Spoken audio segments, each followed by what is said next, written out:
right, continuing our series on little sutures that you can do with a Swiss Army knife. I want to take a look at a figure-8 suture.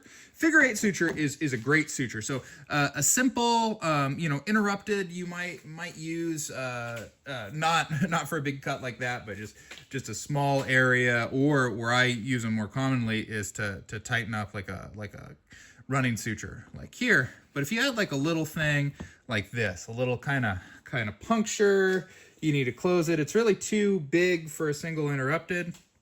It's too small for a continuous. So we can do a figure-8. Figure-8 is just like it sounds. So I'm going to go ahead and I'm going to grab my needle driver here, which I'm using on my Swiss Army.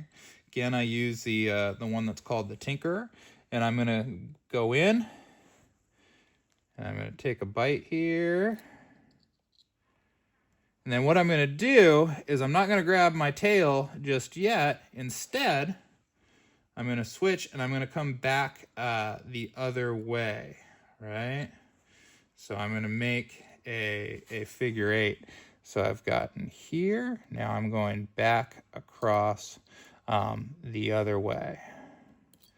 So you can kind of think of 4 points that you might use to make the number 8.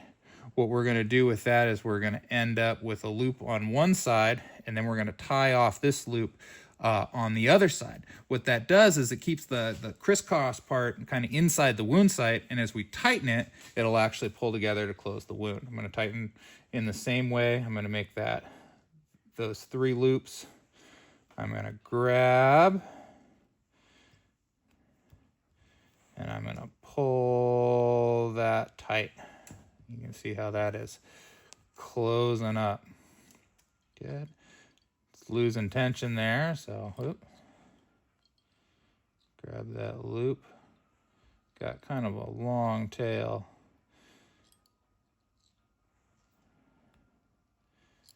Good. Gonna come up one more time. And this is a very nice closure that you can do. We got that one side closed. We're still a little open on the other side, probably because I did not make my my initial bite big enough there. We got another one right there, so we'll try again. These practice boards, you can get them on Amazon. You can also use just about anything. These quote-unquote approximate real flesh, but I don't find that they feel anything like the real deal.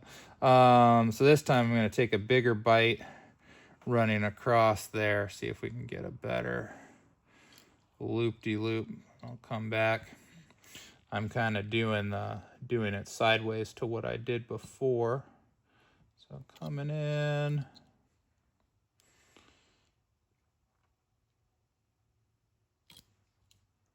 These like to pull through that silicone, so I'm going a little bit further away from the wound sites than I might actually do in real life, but that's okay. And then I'm going to do those 3 loops, grab the tail,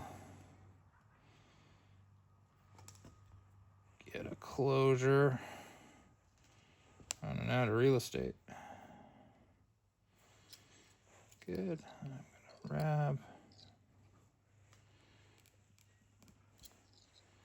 And I'll grab one more time.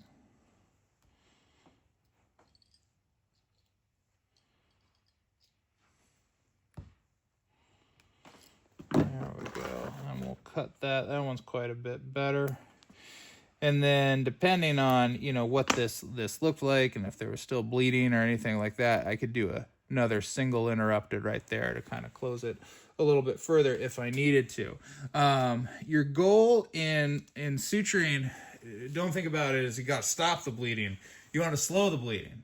And then if you still need to slow more, then you go ahead and you get to another suture. You add it, interrupt it, just keep kind of bringing it in.